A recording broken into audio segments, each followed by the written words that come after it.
নমস্কাৰ। আজিৰ এই ভিডিঅ'টোৰ জৰিয়তে বাঘে কেনেকৈ শিকাৰ কৰে তাকে জনাব আৰু দেখুৱাব বিচাৰিছোঁ।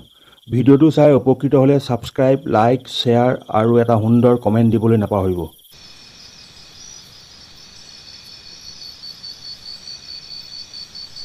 বাঘ অতি পাকৈত আৰু সাহসী চিকাৰী। জোপোহাৰ মাজত লুকাই থাকি চিকাৰ ধৰাত বাঘ অতি পাকৈত।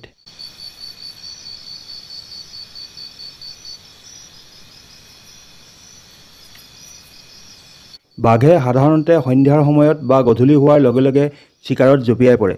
প্ৰয়োজন সাপেক্ষে বাঘে দিনতো চিকাৰ কৰে।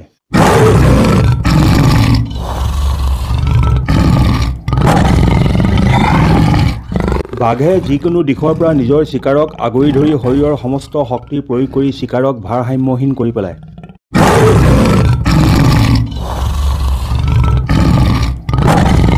সাধাৰণতে বাঘে চিকাৰক পাছফালৰ পৰা আক্ৰমণ কৰে।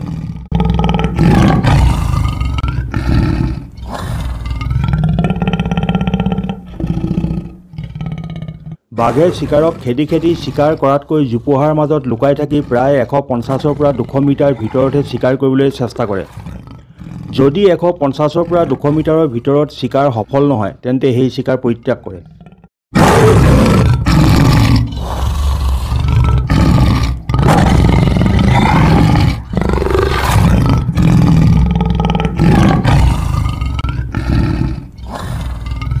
বাঘে চিকাৰক নখেৰে ধৰি ৰাখিব পাৰে।